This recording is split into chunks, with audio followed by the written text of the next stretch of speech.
Australian resident Jessica Wongso has been charged with the murder of Nuh Salihin. Police allege she poisoned her friend by adding cyanide to her coffee. Jessica itu kan kayak setan itu. Deep inside is something like the evil gitu. Yang dibilang the trial of the century itu betul.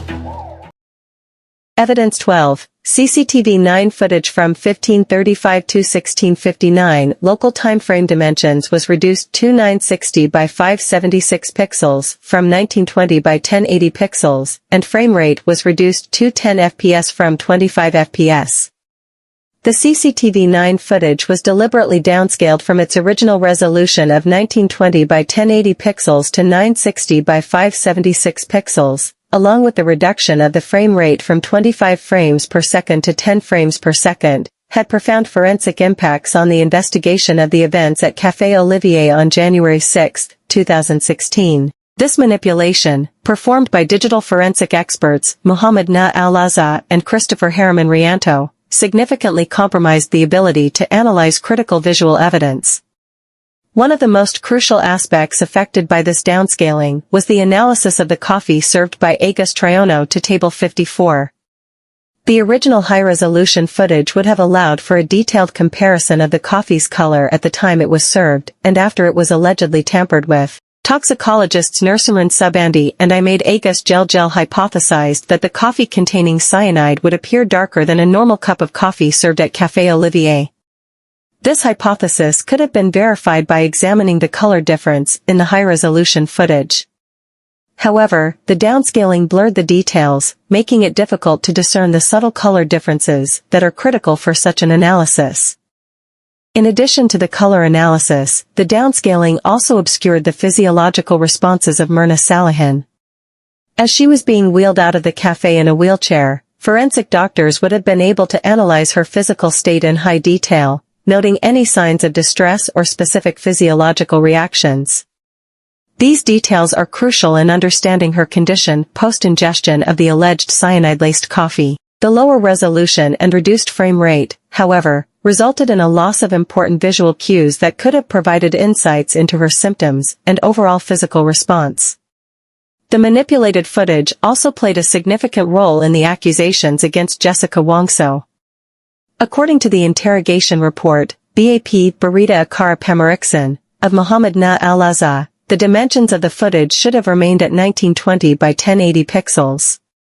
By reducing the resolution, the forensic analysis of Jessica Wongso's actions became flawed. Nuh Al-Azhar alleged that Jessica scratched her right thigh and fingers, actions purportedly indicative of cyanide residue.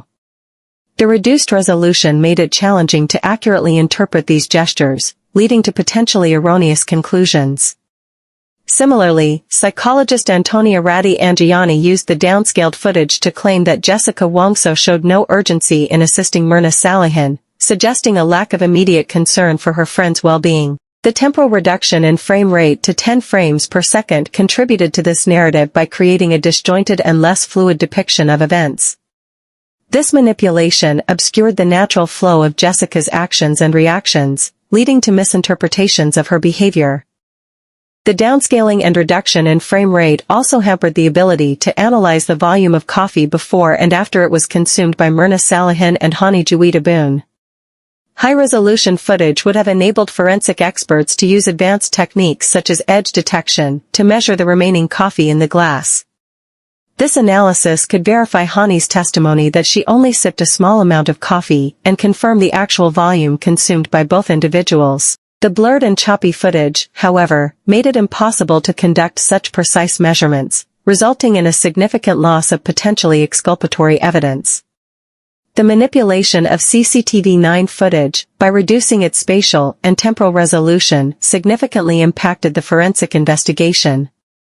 Critical visual evidence, such as the volume and color of the coffee and the physiological responses of Nuh Salihin, was obscured, leading to potential misinterpretations and incorrect conclusions. This deliberate tampering with digital evidence highlights a severe breach of forensic integrity, ultimately compromising the judicial process and the pursuit of truth. The motives behind Nuh Al-Azhar and Hariman Rianto's deliberate tampering with the CCTV 9 footage can be examined from several perspectives. Firstly, their actions seem to be driven by a clear intent to obscure critical evidence that could exonerate Jessica Kumala Wongso or at least provide reasonable doubt regarding her guilt. By downscaling the resolution and reducing the frame rate, they effectively rendered key details indiscernible. This includes the color and volume of the coffee at various stages, which are crucial for toxicological analysis and the assessment of whether cyanide was indeed present. One possible motive for this manipulation could be to reinforce the prosecution's narrative. By degrading the quality of the footage, they might have aimed to eliminate or diminish any visual evidence that contradicted the claims made against Jessica. For example, ensuring that the coffee's color change, which could indicate cyanide poisoning, was not clearly visible would support the argument that the coffee had been tampered with before Murti drank it. This would align with the prosecution's assertion that Jessica was responsible for the poisoning. Moreover, tampering with the footage might have been intended to manipulate the psychological and forensic analyses. Psychologists Antonia Ratti Angiani and Sarlita Wirawan-Sarwono, for instance, used the degraded footage to claim that Jessica was checking the placement of CCTV cameras and appeared to be monitoring table 54. These claims, based on poor quality video, could paint Jessica as calculating and premeditative. Similarly, the accusation that Jessica scratched her thigh and fingers due to cyanide residue was based on unclear video evidence, which could not be accurately analyzed due to the deliberate downscaling.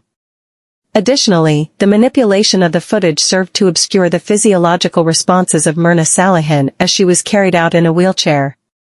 High-quality footage could have provided forensic doctors with vital clues about her condition immediately after the alleged poisoning, potentially indicating the onset and effects of cyanide poisoning. By blurring these critical moments, the manipulators ensured that such forensic analyses were severely hindered, thus protecting the prosecution's narrative from being challenged by objective medical evidence.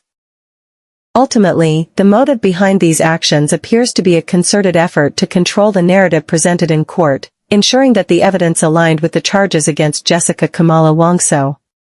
This manipulation undermines the integrity of the forensic process and the judicial system, highlighting a grave abuse of power and a significant miscarriage of justice. The deliberate tampering with digital evidence by Nuh Al-Azhar and Hariman Rianto was a calculated move to suppress exculpatory evidence and ensure a conviction based on manipulated and incomplete information.